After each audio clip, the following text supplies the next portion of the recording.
In the small, seldom-visited town of Aldridge, nestled at the edge of an overgrown forest, stood an ancient house known to the locals as Creighton Manor. Abandoned for decades, it held a reputation for unsettling occurrences that no one dared to investigate until curiosity got the better of journalist Lucy Hart. Lucy, known for her investigative pieces on haunted locations, had heard tales of the manor's dark past, mysterious disappearances and ghostly whispers that seemed to emanate from the house at night. Armed with her camera and audio equipment, she drove to the manor on a foggy evening, the silhouette of the house looming ominously as she approached. The front door creaked open at her touch, revealing a grand foyer coated in dust and draped in cobwebs. As she stepped inside, the air turned cold, and a faint whisper echoed through the halls, barely audible over the groan of the settling house. Lucy's flashlight beam danced across old portraits that lined the walls, their eyes seeming to follow her every move. She made her way to the main staircase leading to the upper floors, each step creaking ominously under her weight. Reaching the second floor, Lucy was drawn to the attic by a soft, sorrowful sobbing that drifted down the staircase. It was coming from behind a locked door. After several attempts, she managed to force the lock open with a loud, echoing snap. The attic was stiflingly hot, filled with trunks and old furniture covered in white sheets. As she removed one of the sheets, a cloud of dust billowed up, and the sobbing stopped abruptly. The silence that followed was suffocating. Her flashlight flickered as she explored deeper, uncovering a small, dust-covered book with the title Diary embossed on the cover. Opening it, she discovered it belonged to Elizabeth Creighton, the last resident of the manor, who vanished without a trace. The diary entries were disturbing, detailing Elizabeth's growing terror of something unseen that she claimed was living in the walls. The last entry was a frantic plea for help, dated the day before she disappeared. Suddenly, the temperature dropped, and Lucy felt a chilling breath on her neck. She spun around, her flashlight beam catching the brief image of a woman in a tattered gown before it flickered and died. The room plunged into darkness, and the sobbing resumed, louder, closer.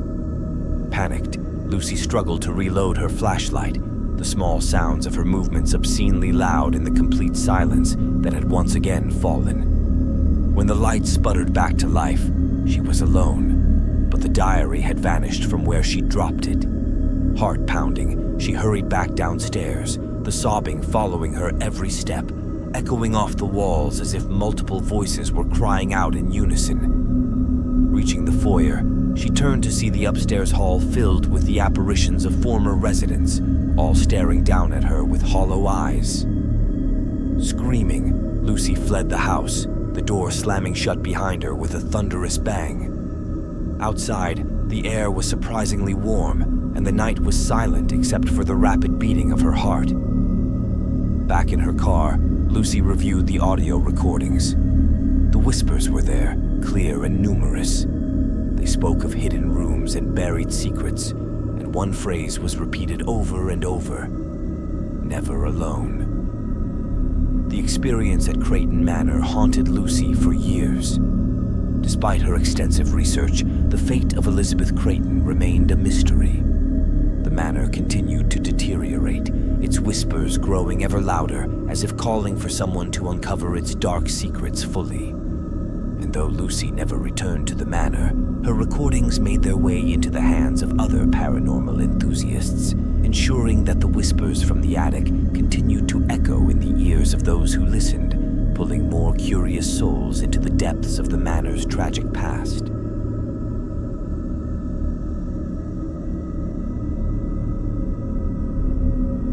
When Mark and Jenna, a couple in need of a fresh start, stumbled upon an old house for sale just outside their bustling city, it seemed like fate. The house was surprisingly affordable given its size and the solitude it offered. Eager to leave their past behind, they moved in quickly, ignoring the subtle warnings from the few locals they encountered. "That place has a history," an old man at the market had muttered, but they shrugged it off as small-town superstition. The house was a beautiful, if somewhat decrepit, Victorian mansion with an eerie, palpable silence. As they began renovations, Jenna noticed that their dog, Baxter, refused to go near the cellar door, whining and backing away whenever it was opened. One night, Mark, driven by a mixture of frustration and curiosity, decided to explore the cellar. As he descended, the air grew inexplicably colder, and a faint metallic smell filled his nostrils. The cellar was vast, much larger than he had anticipated. In the dim light, he could make out shapes that looked disturbingly like cages. As he moved closer, he realized that each cage contained small bones. Horrified, he stumbled back, bumping into a workbench littered with old, rusty tools and what looked disturbingly like shackles. Above the bench hung old photographs, each showing the house at different times in history, but always with the same shadowy figure standing in the background. As Mark turned to leave, the cellar door slammed shut, plunging him into darkness. He heard a whisper, barely audible, that seemed to come from the walls themselves. "You shouldn't have come here." Struggling against rising panic, Mark felt his way along the wall, searching for another way out. Instead, his hands found a hidden latch, revealing a small room filled with personal belongings, diaries, toys, and clothes, all covered in dust. Reading the diaries by the light of his phone, Mark discovered they belonged to children who had lived in the house over a century ago. They spoke of a keeper who watched them from the shadows and punishments that were cruel and unusual. Suddenly, the sound of footsteps echoed through the cellar, approaching slowly. Mark called out, hoping it was Jenna, but the footsteps only grew faster, angrier. The metallic smell intensified, and a chilling gust swept through the room. In desperation, Mark threw himself against the cellar door, breaking it open and stumbling outside, gasping for breath. Jenna, hearing the commotion, rushed to him, her face pale with fear. They left the house that night, staying in a nearby hotel. Over the next few days, they debated what to do, torn between disbelief and terror. They contacted a historian specializing in local lore, who reluctantly agreed to help. The historian uncovered grim truths. The house had once been a secretive orphanage where many children mysteriously disappeared. It was rumored that their spirits remained, trapped and tormented by the keeper, a malevolent entity bound to the house. Unable to sever their ties so abruptly, Mark and Jenna returned with a team of paranormal investigators. The investigations revealed disturbing phenomena, apparitions, screams, and physical attacks that targeted anyone who dared uncover the truth. Eventually, they had no choice but to leave the house for good. It remained unsold, standing as a brooding silhouette against the skyline, the cellar door tightly locked, holding back the darkness that surged just beneath the surface, waiting for the next unwary owner.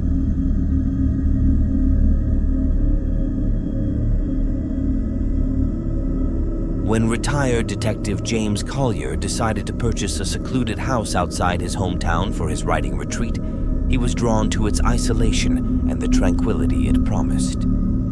The house was old, with ivy climbing its stone walls and a roof that seemed to sag under the weight of time. James was a man who appreciated solitude, having spent his career delving into the minds of criminals. The house, with its quiet and seemingly endless rooms, was a perfect escape. But as he settled in, he began to notice oddities that his trained eye couldn't ignore. Doors would close on their own, lights flickered without cause, and there was a constant low murmur that seemed to come from the walls themselves. Intrigued rather than frightened, James decided to investigate the phenomena as he would a case. His exploration led him to a small, locked door in the back hallway that wasn't listed in the house's floor plan. After some effort, he managed to open it, revealing a spiral staircase leading down into darkness. With only the light from his flashlight to guide him, James descended. The air grew colder with each step, and the murmuring became a whisper. At the bottom, he found a hidden room, its walls lined with ancient books, and a large oak table at the center. On the table lay a map of the town, with the house marked in red and several other locations circled in black. Beside the map was a journal, its pages yellowed with age, detailing the activities of a secret society that had used the house as their meeting spot. As he read, the door above him slammed shut. The room felt suddenly oppressive, the shadows deepening. James tried to leave, but the door wouldn't budge. Turning back to the journal, he continued reading, hoping to find a clue to escape. The journal spoke of rituals performed in the room, meant to contact the dead and gain their knowledge. It warned of a guardian spirit that protected the house and its secrets, punishing those who trespassed. Feeling a presence behind him, James spun around. A shadowy figure stood in the corner, its form barely discernible.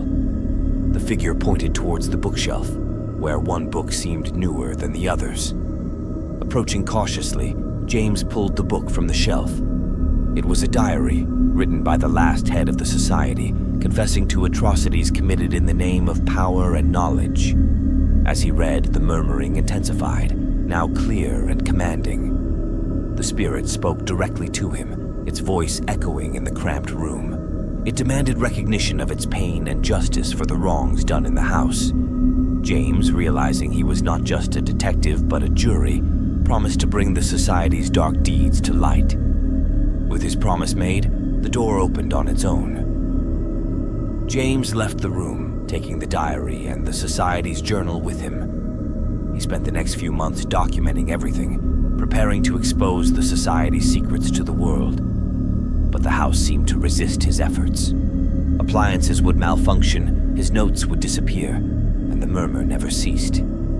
It was as if the house itself was trying to keep its secrets.